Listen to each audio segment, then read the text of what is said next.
Jedi. And only the strongest shall rule Mandalore.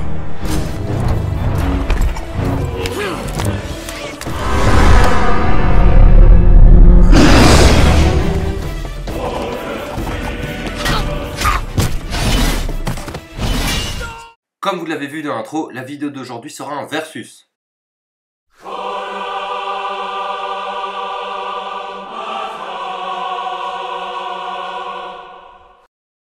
Donc, comme d'hab, on va faire une petite biographie des deux. Et on fera le versus par la suite. Dark Maul était un Sith Zabrak né sur Dathomir. Chez les frères de la nuit, conditionné dès la naissance, il était formé au côté obscur de la force d'une manière cruelle et intensive par le Seigneur Sith, Dark Sidious. Après sa défaite sur Naboo face à Obi-Wan Kenobi, il perdit ses deux jambes et s'isola. Il fut retrouvé par son frère Savage qui le ramena sur Dathomir où il reçut ses jambes cybernétiques. Il prit ensuite le contrôle de la planète Mandalore avant d'être vaincu par son ancien maître et de s'isoler à nouveau. On passe tout de suite à la biographie de Savage. Savage Opress était un Zabrak lui aussi, originaire de Dathomir, et le frère de Dark Maul et Feral.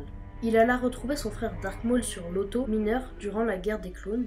À eux deux, ils formèrent le collectif des ombres. Ce dernier fut détruit par Dark Sidious lorsqu'il tua Savage de ses propres mains et que son frère Maul fut pris en tant que prisonnier sur Stygeon Prime. On va tout de suite passer au versus. Pour ce versus, Nico va défendre Dark Maul et moi je vais défendre Savage. Bon, je sais pas si c'est vraiment un avantage, mais Dark Maul est bien plus connu que son frère et il participe quand même dans un des films principaux de Star Wars. Donc pour me défendre, Savage est vraiment super fort avec la force, que ce soit en poussée de force ou en étranglement, car à un moment il étrangle Dooku et Ventress en même temps, après il fait une putain de poussée de force sur eux, et après il fait une explosion de force énorme. Contre lui il y avait Anakin, Obi-Wan plus une armée de droïdes, il fait une poussée de force énorme. Franchement, rien à dire. En attendant, pour moi, Maul il est bien plus discret que Savage. On le voit bien dans la série Rebels. Il se cache quand même, il cache bien son jeu tout du long.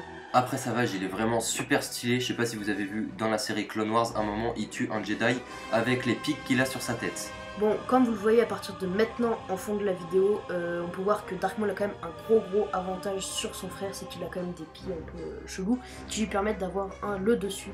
Après, pour me défendre, Savage, il a pas eu une formation aussi complète que celle de Dark Maul, qui a quand même été entraîné par Dark Sidious, et pourtant il arrive à tuer 2 Jedi sans sabre laser, rien qu'avec la maîtrise d'un bâton en métal. En termes d'intelligence, Dark Maul a bien sûr le dessus, et aussi en termes de persuasion, on voit dans Rebels quand il corrompt Ezra. Peut-être, mais les Sith ce n'est pas que l'intelligence, c'est aussi la puissance à l'état brut, et Savage en est bien le portrait, car par exemple quand il se prend des coups de pied, bah il a pas mal, c'est ceux qui lui donnent qui ont mal, alors franchement rien à dire sur sa puissance. Bon voilà, la vidéo est finie. N'hésitez pas à nous dire en commentaire de quel côté êtes-vous. Voilà, la vidéo est finie. Si tu veux, tu peux nous suivre sur les réseaux sociaux, sur Instagram et Facebook. Les liens sont en description.